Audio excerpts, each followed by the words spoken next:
Private sector में job करने वालों के लिए हमेशा एक परेशानी बनी रहती है कि जब वो रिटायर होंगे तो उन्हें कुछ नहीं मिलेगा और उन्हें दूसरों के सहारे जीना पड़ेगा। लेकिन उसके बरक्स जो सरकारी महकमों में काम करते हैं और रिटायरमेंट के ऊपर उनको पेंशन मिलना स्टार्ट हो जाती है तो उन्हें दूसरों के सहारे नहीं रहना पड़ता। लेकिन आपकी ये परेशानी प्राइवेट सेक्टर वालों की मैं आज से ख़त्म करने जा रहा हूँ। अगर आप प्राइवेट सेक्टर में जॉब करते हैं और चाहते हैं कि आप भी पेंशन जैसी सहूलत से फ़ायदा उठाएं तो आपके लिए ये वीडियो बहुत ही ज़्यादा अहम होने वाली है। प्लस आपको एक चीज़ का इल्म होगा, जो सरकारी महकमों में काम करते हैं वो अपनी तनख्वाह का एक फ़िक्स परसेंटेज जब उनकी कटौती होती रहती है जो कि उनको रिटायरमेंट के बाद जब वो पेंशन की सूरत में मिलती है। यही काम आपको यहाँ पे करना है। आप महीने के 2000 इन्वेस्ट कर सकते हैं, 5000 कर सकते हैं, लेकिन जब आप रिटायर होंगे तो रिटायरमेंट के ऊपर आपकी एक अच्छी खासी पेंशन आपका इंतज़ार कर रही होगी। प्लस जो भी आपकी रिटायरमेंट के ऊपर टोटल रकम बनेगी उसका 50% आप फ़ौरन ले सकते हैं।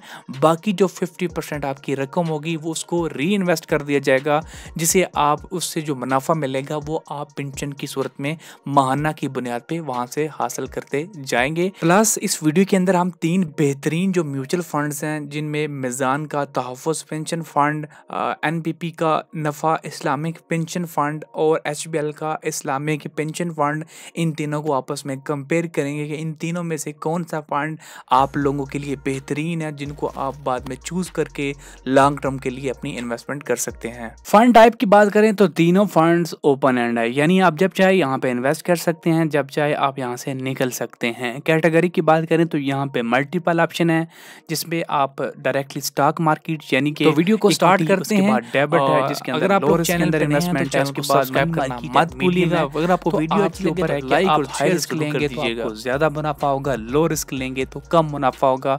हाई रिस्क में यह है कि आपको नुकसान होने के चांसेस भी हैं, लेकिन लो रिस्क के अंदर नुकसान होने के चांसेस काफ़ी हद तक कम हो जाते हैं, लेकिन मुनाफा भी कम होता है। वो आगे चल के आपको पता चल जाएगा।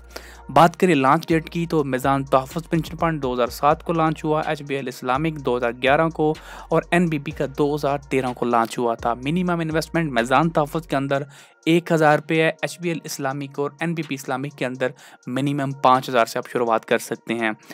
रिस्क की बात करें तो ये पहले भी आपको बता चुका हूँ कि अगर आप हाई रिस्क लेंगे तो आपको ज़्यादा मुनाफा होगा, मीडियम लेंगे तो कम मुनाफा होगा, नुकसान भी चांसेस कम है।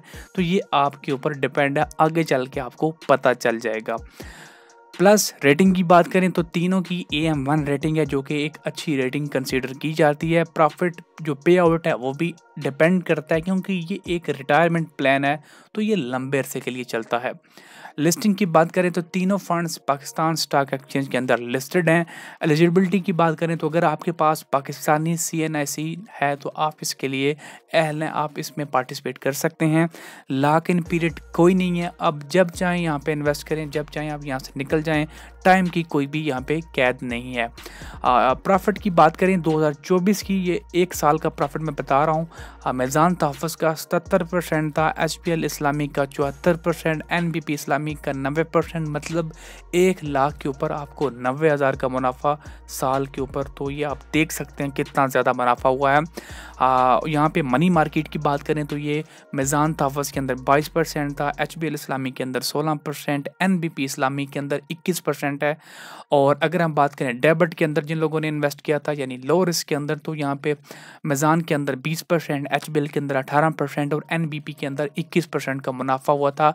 और अब यहाँ पे आप मुलाज़ा फरमाएं कि जिन लोगों ने हाई रिस्क के अंदर इन्वेस्ट किया था उनके मुनाफे में और बाकी दोनों के मुनाफे में कितना फ़र्क है, यानी कि तकरीबन 200-300% का फ़र्क यहाँ पे नज़र आ रहा है। अगर आप हाई रिस्क लेंगे तो आपको ज़्यादा मुनाफा होगा, जो 2025 के अंदर भी हाई रिस्क के अंदर बड़ा बेहतरीन मुनाफा जा रहा है। ज़कात की बात करें तो तीनों के ऊपर ज़कात अप्लाइबल है। फ्रंट एंड लोड की बात करें, फ्रंट एंड लोड से मुराद होता है कि जब आप इस फंड के अंदर इंटर होते हैं तो उसकी आपको एक फ़ीस अदा करनी होती है।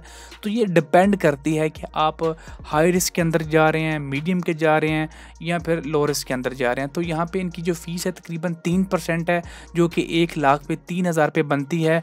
और बैक एंड लोड यहाँ पे नहीं है, यानी कि जब आप यहाँ से एग्जिट लेंगे तो कोई पैसे आपको नहीं काटे जाएंगे। आपके मैनेजमेंट फीस डिपेंड करती है कैटेगरी के ऊपर कि आप किस कैटेगरी के अंदर इन्वेस्ट कर रहे हैं। हाई रिस्क के अंदर कर रहे हैं तो आपको 3% तक मीज़ान तहफ़्फ़ुज़ के अंदर है और लो रिस्क के अंदर 1% है।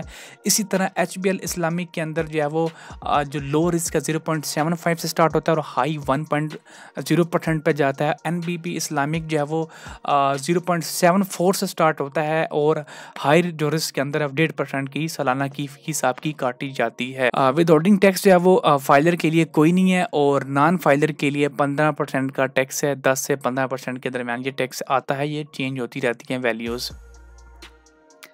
अब चूँकि यहाँ पे जो इन्वेस्टमेंट होती है वो सिस्टमेटिक तरीके से होती है। इन्वेस्टमेंट मतलब ये होता है कि आपने सेलेक्ट करना होता है कि आप 1 महीने के बाद यहाँ पे इन्वेस्टमेंट करेंगे, 3 महीने बाद, यानी आपने रेगुलरली यहाँ पे इन्वेस्टमेंट करनी होती है।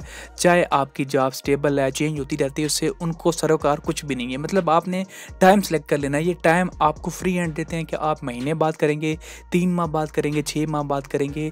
इन्वेस्टमेंट कितनी करेंगे, 2000 से शुरू करेंगे, 5000 करेंगे, 1000 करेंगे, ये टोटल आपके ऊपर डिपेंडेंट है। अब यहाँ पे मैजिक मैं आपको बताता हूँ कि यहाँ पे मैं आपको अंदाज़न कैलकुलेट करके बताता हूँ कि ये कितना ज़्यादा आपको फ़ायदा दे सकता है। तो यहाँ पे मैंने मीज़ान का रिटायरमेंट प्लानिंग कैलकुलेटर ओपन किया है। मैं यहाँ कहता हूँ कि मेरी जो करंट एज है इस वक्त 40 है और मैंने अपनी रिटायरमेंट एज सेलेक्ट की है 60 साल। मैं कहता हूँ कि जी मैं यहाँ पे जो इनिशियल इन्वेस्टमेंट है वो सिर्फ 10,000 से करना चाहता हूँ शुरू, और मैं कहता हूँ कि जी मेरी मंथली जो कंट्रीब्यूशन होगा वो 2000 रुपये होगा और एनुअल रिटर्न जो है वो हाई वोलेटिलिटी के अंदर तकरीबन 17 से 18% एवरेज चलते हैं। तो यहाँ पे मैं 17% मान के चलता हूँ और यहाँ पे मैं वोलेटिलिटी स्कीम हाई सेलेक्ट कर लेता हूँ। तो यहाँ पे मैं कैलकुलेट के ऊपर क्लिक करता हूँ तो यहाँ पे आप मैजिक देखिएगा।